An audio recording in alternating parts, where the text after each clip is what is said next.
I've actually already filmed an intro for this video, but I don't think my intro actually did this car some justice. Here is an example of what is in store for you guys in this video. So if you've caught any of the previous videos, you will actually figure out how much of an absolute disaster this car is. I mean, look at the amount of filler that's over here. And I mean, the nickname for this car is Patches because of the amount of patches that are actually on this car inside and outside, which is absolutely crazy. And you'll see some more patches in today's video. So in today's video, we're going to continue on the fabrication on this car. Now, this is a Porsche 914 owned by none other than Shmee 150, aka Tim. Now, Tim has got a unit this big, well, not this big, but like this big, the size of our unit, filled with hypercars, supercars, memorabilia, tools, every man's dream, basically. And yeah, this is one that he's added to his collection. This is his first classic car, and it's an absolute financial disaster. So thanks, Tim. Thanks for dropping this one off. So yeah, in today's video, you'll see the absolute misery and devastation that I've uncovered underneath here, which I'm still trying to repair because it's an absolute disaster. So enjoy the video, and yeah, I'm gonna go home and cry. That's what today's video is about.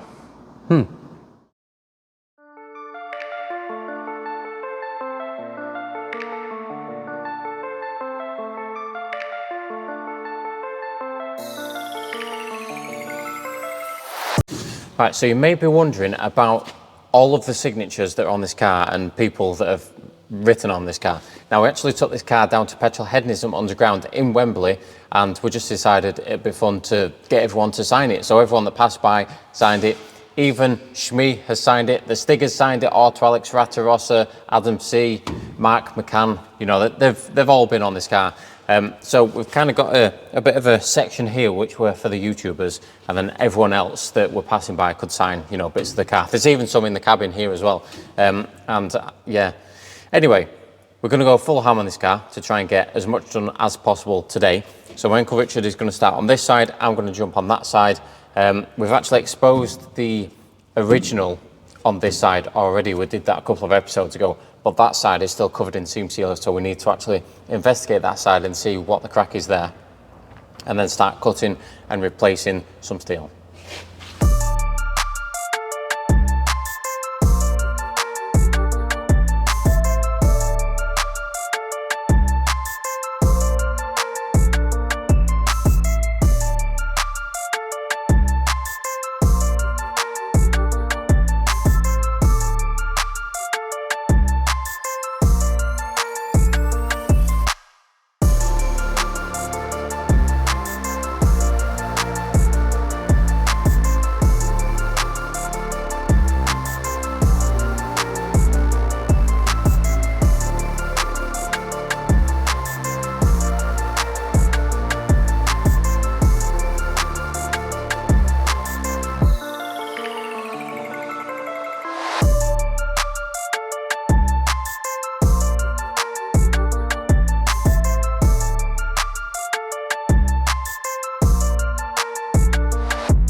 Right, after a painful head scratching hour, we've figured out that we've actually got a bit of a situation on our hands.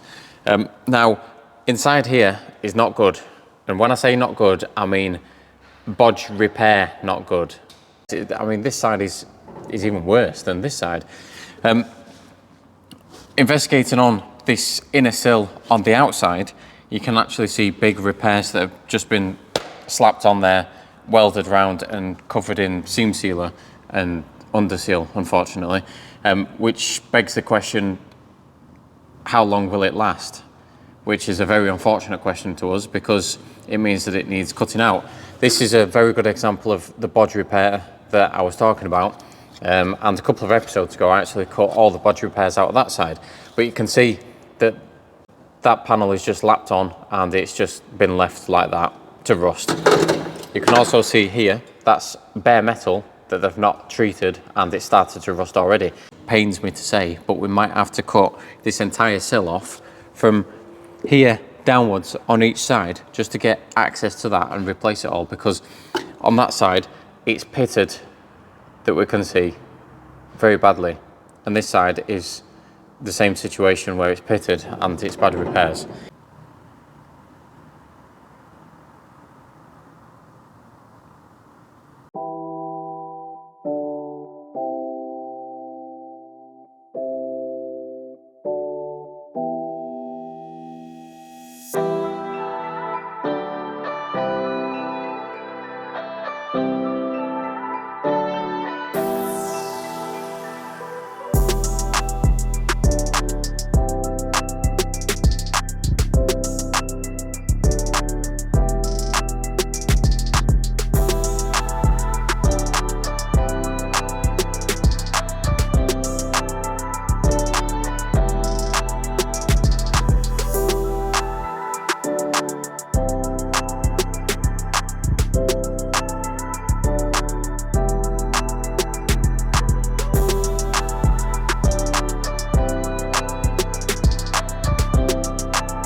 Right, so the plan is Now that this is all welded up, I still need to obviously grind this down, clean it up, bada bing, bada boom.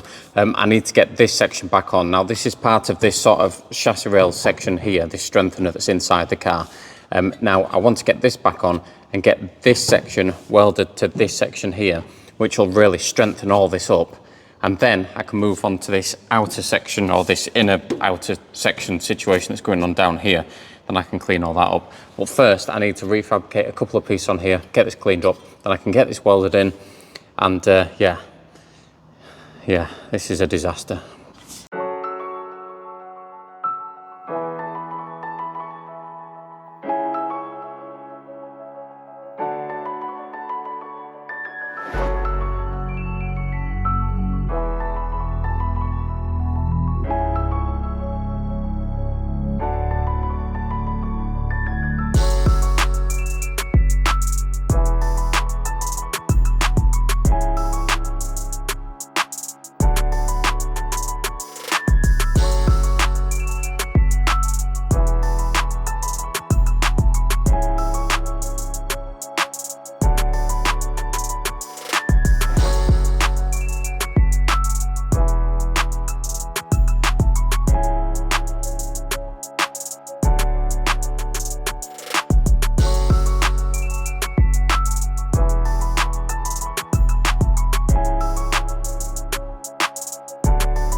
We've done that inside. It's looking nice and majestic, but the majesticness stops there because now I've got to do the outside of this. Now, this is not going to look so fantabulous soon when I actually take off all of this underseal, because what people like to do is lap panels, weld them, cover them in underseal, and outside, out mind, right? Well, it's still in my mind because I can see it from the inside. So I'm going to take all of this underseal off and all these lovely signatures that are actually on here. I'm going to expose everything that's underneath here. I mean, I can see a repair here. There's a repair down there. I think this is also new because I can see it from the inside and it's been welded. So yeah, I'm probably going to go home and cry once all this comes off because it's going to be such a disaster. The dolly is actually holding the car from further underneath the car, so I'm good to do work on this. We've also got this bracing in here. We've also obviously welded this brace that's inside the car to the inside of the sill. All the inside of the sill is also welded, so we should be good for structure. So I'm going to do this and then probably go home and cry.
Okay, this is slightly worse than I previously anticipated.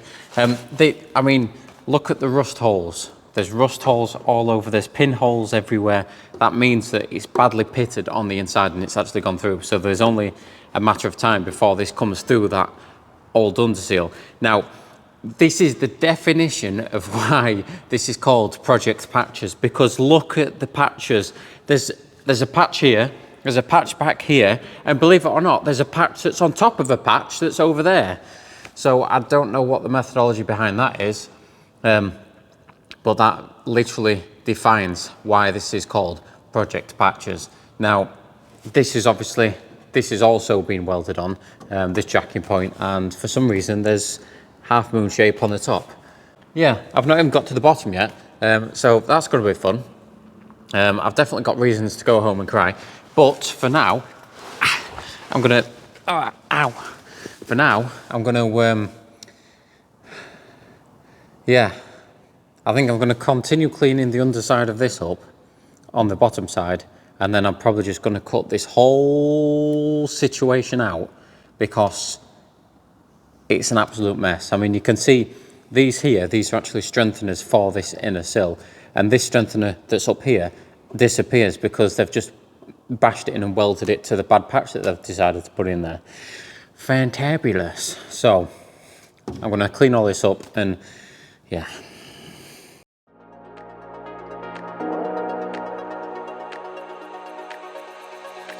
Right, it's just getting worse.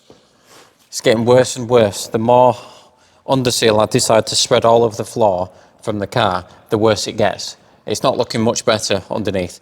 I've jacked the car up on these really safe blocks of wood, and that's not wood, but just to raise the car up so I can obviously get more access there. I think I'm just going to lop it all off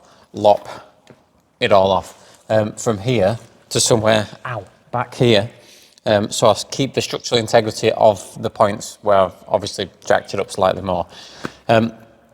So yeah, I'm just going to cut it all off and just refabricate this whole situation.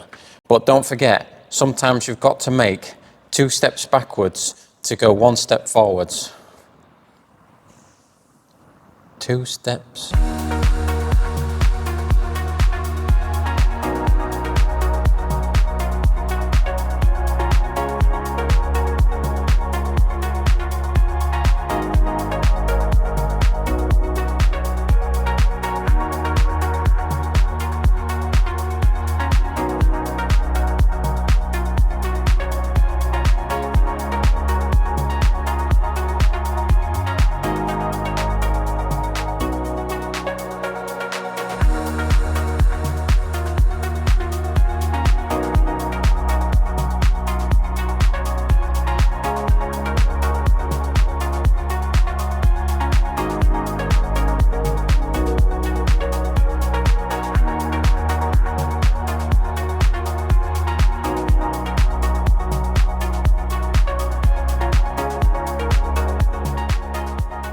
Right, a quick update from the Battlefront.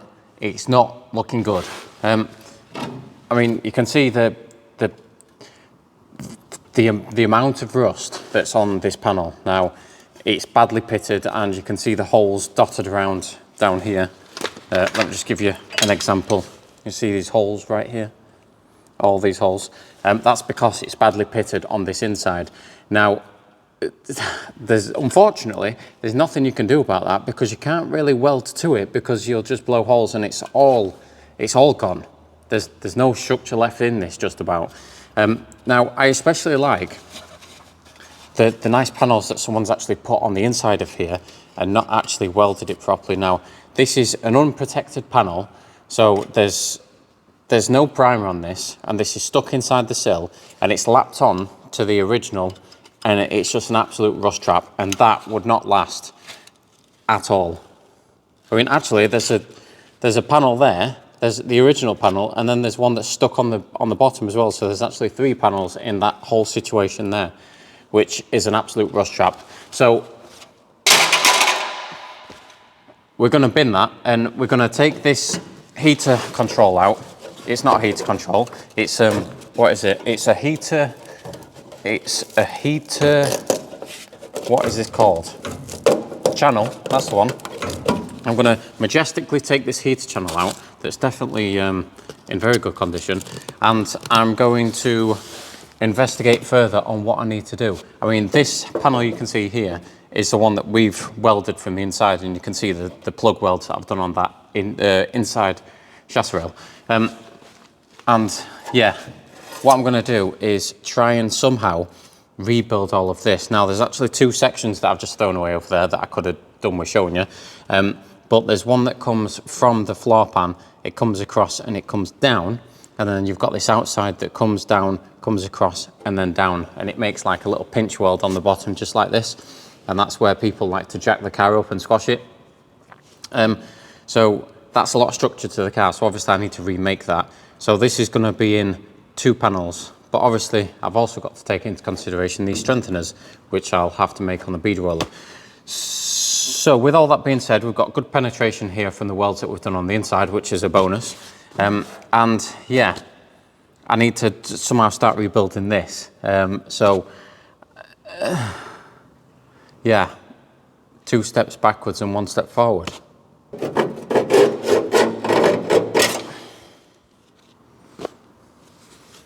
That's the actual cut that we did from the other sides. Right, real quick, I just want to mention Mac Industries with this bench. I mean, this is it's like 10mm thick, this bench, it's ridiculous. It's a welding table, and it comes with attachments, which you can slot in there. You can put something underneath it, and then you can do this, and then it literally moves the entire table. It's ridiculous. These clamps are really good. Also comes with other attachments as well. Do check Mac Industries out in the description. I'll leave a link to their Instagram. Give them a follow, all that good stuff. Yeah, they do small tables, they do chairs, they do all sorts of stuff. So back to the panel. The easiest thing to do with this is to try and dissect it. So you can see it's 2 panels. There's 1 big panel here, and there's 1 big panel here. Now this panel here is basically just a big L shape. It's got a small L there, and then it comes up. That's all it is. But however, just to throw this into the mix, you can see that there's actually a bead in here, and this bead actually gives strength to the panel because it kind of gives it a bit of a shape, and it's harder to bend and stuff like that. So I need to put that bead in there first before I actually make that bottom L shape, because you can see the bead goes all the way to the end, and if the L shape is there, I won't be able to make that. So that's number 1. Number 2 is basically the same. It's got beads in it going down. The only difference is it's slightly bigger, and it's got 2 L's in it, so it's sort of like comes up, across, and up again. So I'm gonna mark these out on a piece of sheet steel. I can then get them cut out and make them, I guess. Yeah, easy. Bada bing, bada boom. Right, let's go.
Right, the 914 is one step closer to being less of a disaster, if that makes sense.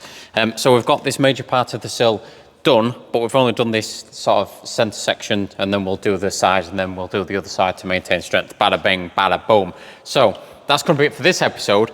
Catch us in the next episode of the 914, where we're going to continue on the fabrication on this car. We're going to hopefully get this sill completed, and even potentially the other sill completed as well. We'll see. So yeah, we've still got major fabrication, especially in the hell hole as well, which we need to do. But that's one step closer to getting this car back on the road-ish.